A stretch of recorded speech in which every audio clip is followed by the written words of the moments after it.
increasingly more women are getting into the game of entrepreneurship and starting their own business. And by their own right, as we celebrate Women's History Month this March, are making a lasting impact on not only the economy, their bottom line, but also societal life. According to the legal document preparing service Inc. file, it shows 42% of all U.S.-based businesses are owned by women, or approximately 13 million. Women-owned businesses employ approximately 9.4 million workers and are 3 percentage points higher to start a business than their male counterparts. Sasha Willis is a business strategist who says, as a creative entrepreneur herself, who has run both service-based and product businesses, she knows how it feels to have a million ideas and no clear plan. With her unique blend of HR management, business school degrees, and entrepreneurial know-how, she's been able to assist women-owned businesses and female entrepreneurs to define their business purpose and set clear and achievable goals in order to reach prosperity and wealth, which ultimately, of course, aligns their business for success. She's also the host of multiple podcasts, willing to share her knowledge and tricks of the trade in order to amplify the voices of female entrepreneurs each and every day. And as we find ourselves in the middle of Women's History Month, Wills joined me this week to have a conversation about how far women have come in business, how far they still need to go, the progress being made, and the hopes for the future that she has being a fierce business leader herself. She also made sure to drop some knowledge and strategy to help women win at the game of business. So let's start the week off on the right foot. And without further delay, I'm Kevin McShann. Let's have this conversation.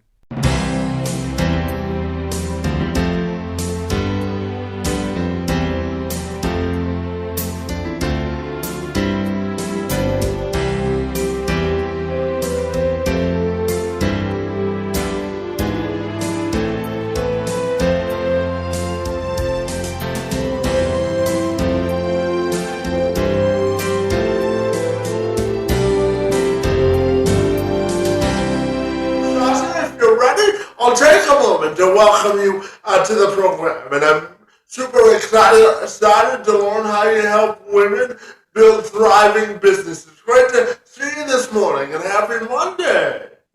Happy Monday. Thank you. Absolutely. Now, Sasha, I know you've done just about everything in the business world, from selling stationery to selling products to running a business, and now you help women run thriving businesses themselves. So I'm wondering if you can sort of give me a 360-degree view of who you are and what makes you so fabulous. Yeah. So I am Sasha Willis. I'm owner of Strategy by Sasha, which I'm a business strategist. So I help creative women entrepreneurs scale their business and gain clarity, confidence, and consistency so that they can grow their businesses. I've been doing that for the past probably 2 years now. But before that, like you mentioned, I did everything from way back in the early 2000s. My business started doing stationery for other people because photo books weren't really a thing yet. You couldn't take your pictures off of the phone or the computer yet. So I did that. And then that transformed into me doing stationery, wedding stationery primarily. I did event styling. So all of the pretty dessert tables that you see, I used to do that as well. But I switched my business when I had my son, mainly because it takes a lot of time to deal with the weddings and couples and all of that stuff. So I switched into selling more products and then eventually to what I do now, which is a business strategist. Absolutely. So, having said all of that, Sasha, I'm wondering how you define business consistency and empowerment for women. Yeah, I think for women, business and empowerment, especially, is about having a business that fits into the lifestyle that you have. So I'm very big on work life boundaries. And so I close my computer at like 4 o'clock every day. And I'm the primary one who takes my son to everything. My husband works in the evening. So gymnastics class, t-ball practice, that's all mommy. And so it's important for me to build a business around that. But generally speaking, I think business in general empowers women because it gives us the financial freedom to do things that we want for our families and for ourselves. And so that's really important for me to help other women kind of get to that financial freedom because I know how important it is for women to be able to have their own money and to do what they want to do with their lives and with their businesses. Yeah, absolutely. And building on that point, Sasha, I'm curious to ask you, how do you define effective work-life balance where you don't feel like you're cheating the business, but you don't feel like you're cheating yourself as well? Well, how do you strike that balance, in your opinion? So I'm a big planner. I have like literally right next to me on my desk is my planner that I write out all of my appointments on. And part of my own self care is like setting time aside to like read a book or like do stretching or work out and things like that. And so I think finding that balance is about being purposeful with setting aside your time. So being intentional, just as you would set aside time to do the mom thing and to be present with your kids and to do the client thing and be present for the people that you're serving in your business. It's just as important to set aside time for yourself. So that way you can show up to all of those things because we can't pour from an empty cup. So if we're not setting time aside for ourselves, then we're not going to be good in our business. We're not going to be good as a mom, as a wife, as any of the other things that we need to show up as. Yeah, absolutely. And, Sasha, I'm also wondering your thoughts on the concept of business diversity and how important it is to be versatile in your business in order to change with the times. So, how do you define business diversity? So that, I mean, it's defined to me for a couple of different ways, but the way that you're talking, I think being flexible is really important. So anytime something new comes out and before you really like, for example, Instagram came out with this broadcast feature that a whole bunch of people jumped on and it can make sense for a business, but unless you are actually looking and have the strategy behind your business to know whether or not it makes sense, then you might not need to do those things, but it's about being flexible. When I first started in my business, Instagram wasn't a thing and Facebook was the primary social media platform, but it wasn't being used for business. And so when Instagram first started and I had to jump on Instagram for business, it was very personal. So I was on Instagram as just like pretty pictures of me and things that I was eating and stuff like that. And so you have to be able to kind of figure out what's going to work for your business and what you don't need in your business while still kind of embracing what's new and what's coming. Yeah, and talking about that, I'm also curious to ask you about devising a business strategy for success because I also know that you want to really empower women to make their own decisions and really prioritize themselves in business. So, how do you create a business strategy for success, in your opinion? Yeah, so there's four primary types of strategies that you should have in your business. So you want a marketing strategy, you want a financial strategy, you want an operational, which is like a day-to-day strategy, and then you want a hiring strategy. And so you need kind of a plan for all of those different facets in business. And really, the important part of it is to having a plan helps you figure out what goals you're reaching for in your business, and more importantly, how to get there. So it's one thing to say you want to make X amount of dollars every month or every year, or you want to have a certain number of clients. But if you don't have a plan for how you get there, it becomes very challenging to actually hit that goal. So if you want to have 3 clients this month, then that goes into, okay, how much do you need to be charging these clients? How are you going to get these clients? What's your marketing strategy look like to get these clients? How are you going to email them? Like all of that stuff feeds into these goals that you have for your business. So it's essentially building a roadmap to get your business to be successful and reach your goals. Yeah, absolutely. And Sasha, I know you're a podcast host yourself, and you host a couple of podcasts. So tell me about the ventures and what are the messages behind the podcast that you host. Sure. So I have 2 podcasts. I have a podcast with a friend that is called the Swirl and Sip podcast, where we talk about we drink wine every episode, and then we talk about relationships and motherhood. Both of our sons are the same age, and she's Black, I'm Puerto Rican, so we talk about the challenges of raising little boys in the environment that is the US right now. And then my business podcast is called Strategy for Creatives, Business Minus the BS, where I do interviews with other business owners to talk about important things that we might not think about in business, such as like social media strategy, pricing, shifting your mindset, all of those things for creative women entrepreneurs. And then I also own a podcast network where it's called the Balance Audio Podcast Network, where it's a collection right now of 20 shows. And the purpose of the network is to amplify the voices of those in marginalized communities. So primarily women, women of color, and those in the LGBTQ plus community.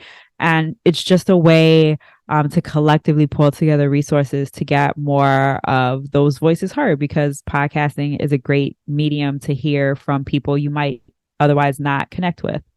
It's a great way to engage in conversation, isn't it? Yes, exactly.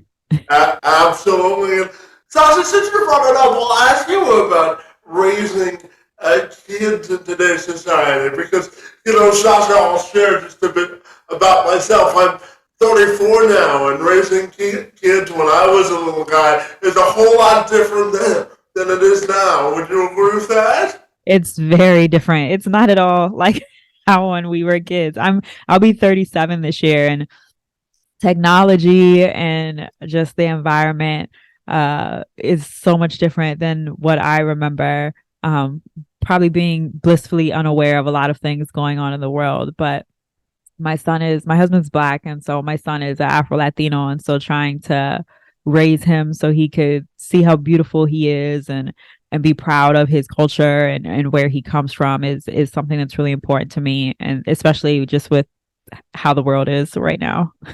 Yeah, absolutely. And tell me about raising a kid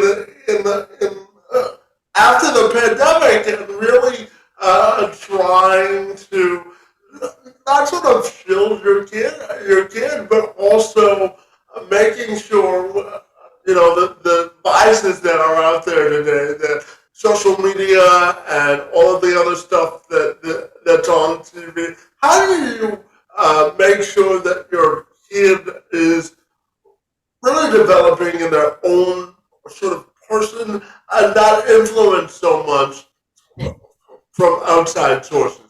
He definitely gets influenced a lot by YouTube. But so I always kind of pay attention to what he's watching. We don't really let him use a tablet or an iPad except for if we're in the car or traveling. So if he watches YouTube, he's watching it on the big TV in the living room. And so we can kind of keep an eye on what he's watching. But thankfully he was 2 when the pandemic started. So he was blissfully unaware of like everything that was going on. And it was kind of just, now we have to wear masks, and he was able to still go to school on time. So he's pretty socialized. He's used to being around other people and around other kids and things like that. But now with him being 5, we are getting the I want to start a YouTube and I want to have a podcast type things, and we just tell him he has to wait until he's older because it's not safe for him to have a YouTube channel yet or things like that. So yeah, it's just about making sure that we pay attention to what he's doing and being involved in that type of stuff. Just wait until you give him a cell phone, right? No, he's not allowed to get one of those until he's much older. I haven't figured out what age, but much older. Well, once you do it, there's no going back, right? Yeah. So, Sasha, I also know that you have a background in human resources. So, I'm fascinated to ask you, how do you think human resources professionals can really embrace the concept of diversity, equity, and inclusion?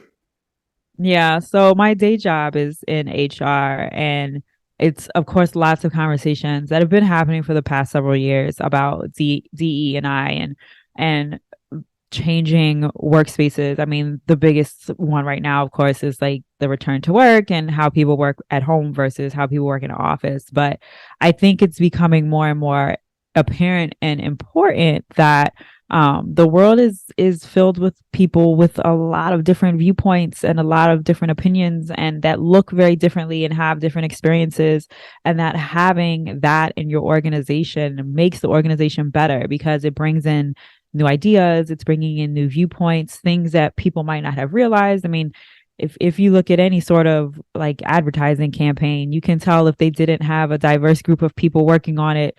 If they make a mistake about something, it's, one person of color in the room would have told you that's probably not what we should have done with that. So it just brings better opinions and it reflects the world that we live in. I mean, the world today, it's not monochromatic, it's filled with people, diverse people, and it's important that businesses reflect that. Yeah, absolutely. And just building on that, how do you think we get more women in positions of leadership today? Yeah, I think that is a lot of policy based. Women bear the brunt of raising families.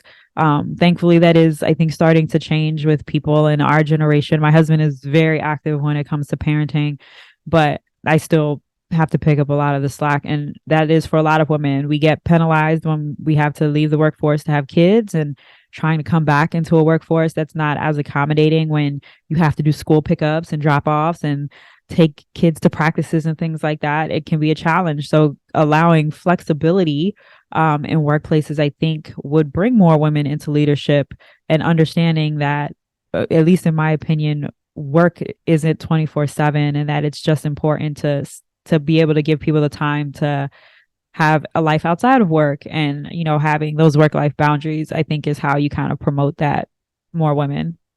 Yeah, Sasha, for myself personally, I'm still working on just because an email's in your inbox doesn't necessarily mean you have to answer it right away, right? Yes, I mean, I don't even like the idea of, and I understand the importance, but like giving, a work phone to people so that they can take home, and, it's just work emails and stuff, because it encourages the idea that you always have to be on. And I think, having that separation where work is at work and work ends at a certain time, and then you are allowed to have your own time after that. It's important. And I think we've moved away from that a lot. But I think if you're in an organization that allows you, to have a life, then that's probably the best of both worlds. Well, those are few and far between, but the ones that allow you to do that, there's a less employee turnover in those, right? Exactly. The happier people are, the more productive they are. When you're not micromanaging, they're more likely to stay, they get more work done, they feel like they're empowered. And so all of that, I mean, studies have shown that all of that creates low employee turnover, happier employees, more productive employees. And so I think more businesses need to start going that way. Yeah, absolutely. And Sasha, March is Women's History Month, so I'm curious, what does the occasion mean to you, and what do you think the importance is of observing such a month which celebrates and empowers women? Yeah, I think It's important because for most of history, the accomplishments of women have been diminished or erased, or like men have taken credit for a lot of the things that women have done. And so bring the forefront that women have contributed just as much, sometimes if not more, to how the world functions and to the things that we take for granted today is important. It's important to recognize women, and it's important. I didn't, as a little girl, I didn't grow up seeing too many women that did things. I mean, I remember like Amelia Earhart, who flew an airplane, and I knew about Madame Curie, who did science, but I could probably name on one hand the number of women that I learned about. And so giving little girls the opportunity to see all of the things that they can do, I think is really important, because it motherhood is and can be fulfilling. It's not for everyone. Not every woman wants to be a mother. And so it's important that women know that there's a lot of things out there besides just that. Yeah, absolutely. Representation matters, doesn't it? Very much so. Yeah, absolutely. And Sasha, outside of Women's History Month, this month is particularly important to me because it's also a National Disability National Disability Awareness Month. And I was born with what's called spastic quadriplegia cerebral palsy.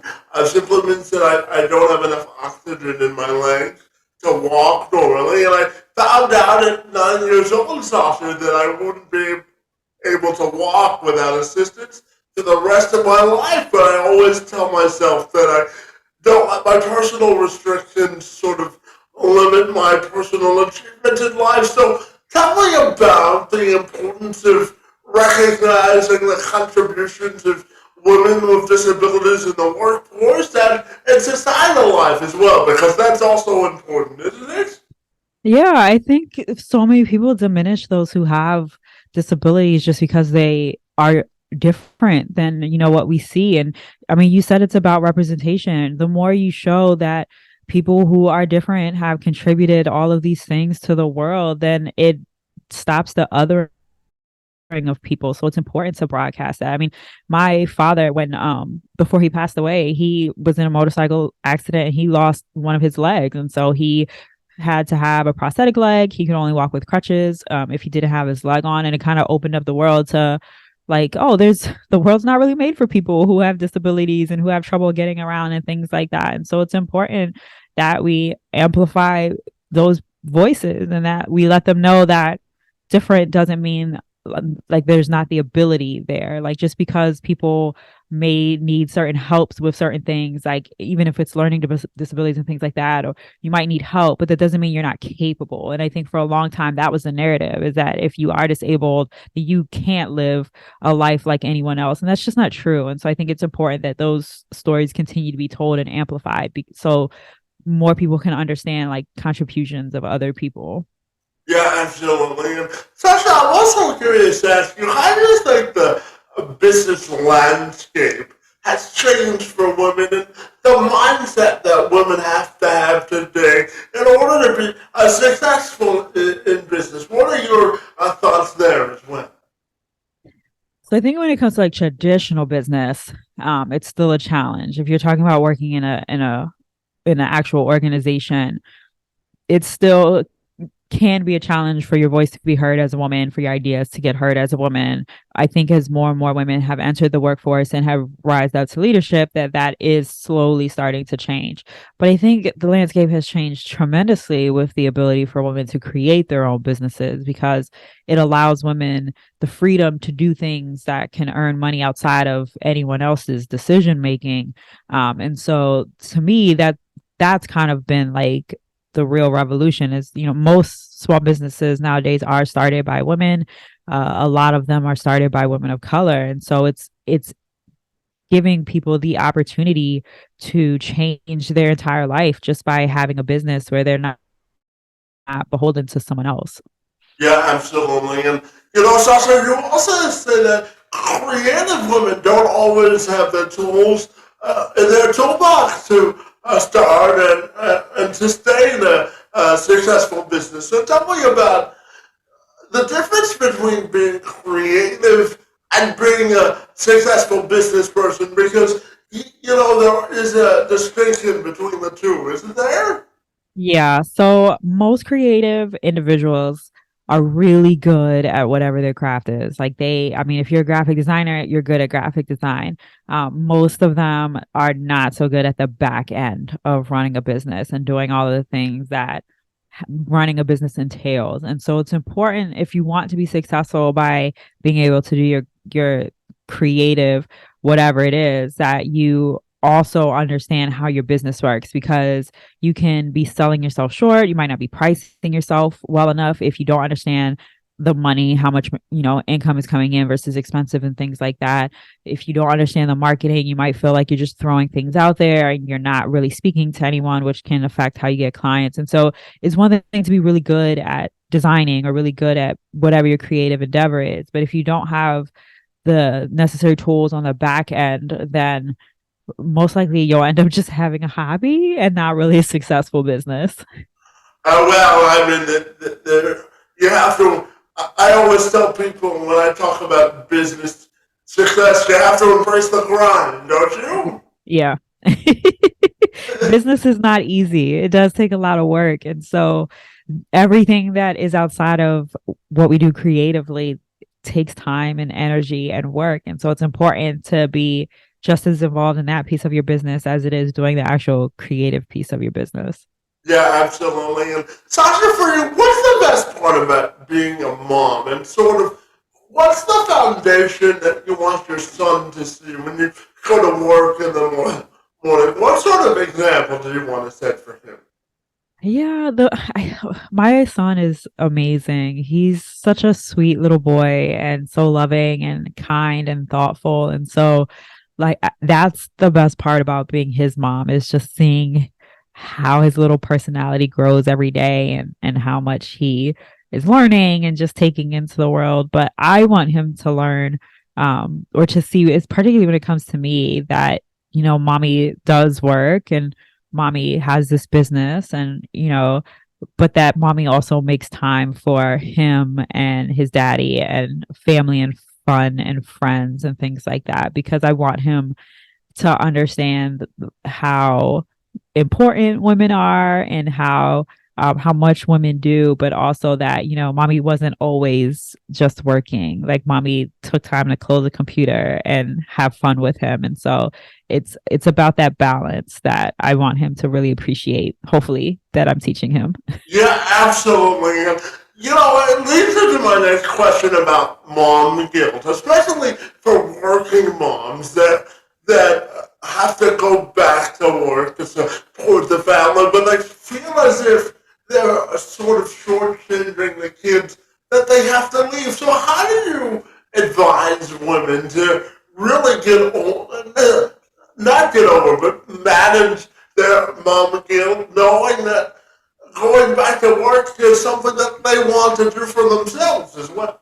Yeah, I think it's about having that balance. I mean, luckily I don't really have to go into the office anymore. I do once every other week, but and my son doesn't really remember a time where I had to go every day and when I used to have to go into the office, I was gone before he woke up and then I would see him for 2 hours in the evening every night before I put him to bed. And that was hard because I barely got to spend time with my son. But I think it is about if you show up to their games and their practices and things like that and you're there when you can put them to bed or you're there in the morning when they wake up, it's about those small moments and then really trying to explain to your kids this is what my parents did to me is that all these things that all the toys that they want and all of the nice things that they want aren't free. And so mommy has to get money in order to give that to you. Well, money doesn't grow on trees, right? So yeah, as long as they understand, like, yeah, I'm going to work so that way you can get the stuff that you want. Yeah, absolutely. And I'm curious to ask you about, the labor force gap after COVID. A lot of people are hesitant to go back to work, and there's still a labor shortage out there. So, what do you think is the key to enticing people to wanting to go back to work and really a shortening that sort of a labor force gap that we're currently seeing out there. I think that a lot of that is because some businesses don't want to change their previous work models that worked before COVID. I think if anything, COVID has shown that people can work from places other than an office, and that can they can be responsible and can be productive, and that businesses who allow those types of flexibilities are able to hire people. I mean, it saves them money because you don't have to pay for leasing costs or building costs for people to come into an office, and then you're able to get talent from across the country. Like if you let anyone work anywhere, then it doesn't matter where you live. And so I think that businesses should, I think if anything, COVID showed employees that business doesn't have to be the way that it was pre-COVID, and that most people are not inclined to want to go back to that type of working style. And if businesses want to get the best people and people to stay, then it's about being flexible with things like that. Zoom is our best friend, right? Yes, exactly. That's exactly right. And Sasha, I wanted to go back to something you said earlier about being sort of a mixed race family and the challenges and the successes of being a mixed race family yourself presents in today's society. Yeah, we live in a predominantly white neighborhood. My son in his preschool is the only kid of color, not even a little boy. He's the only one of color. And so it's important for me that he knows both of his cultures. So the Puerto Rican side, my side, that we celebrate Christmas a certain way and we eat food that's different than what daddy does, and it's important that he's proud of that. And it's the same with his dad's side, that he like understands that if you ask him, he says he's a little black boy, and that he is proud of the way he looks, and that his hair grows up, and and it is different, and that he has a summer color, and then he gets a little lighter in the wintertime when he's not out in the sun. But I think it's just important that he is proud of all of those things. And I think, I mean, more and more kids are coming from mixed parent backgrounds, and so diversity is a good thing. He has a little bit of everything in him, and I want him to be proud of that.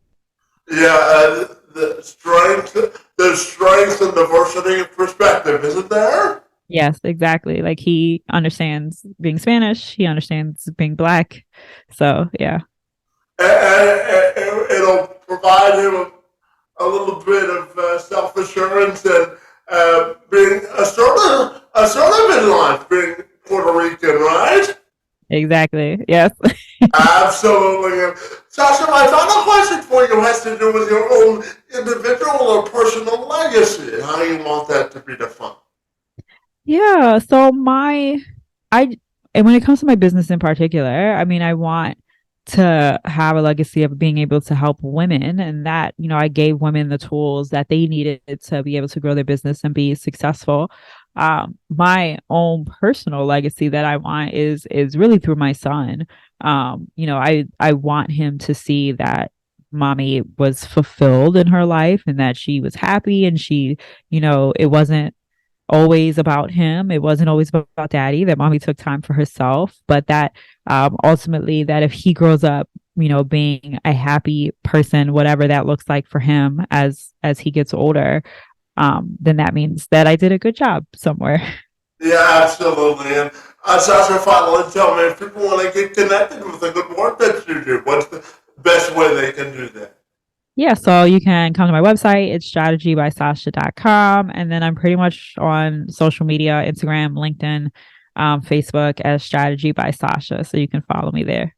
Fantastic. Well, Sasha, I really appreciate you starting my week off with tremendous energy and enthusiasm for women in business, my friend. Your work in the space and time on my behalf is most appreciated, and I want to thank you for engaging in conversation with me this morning.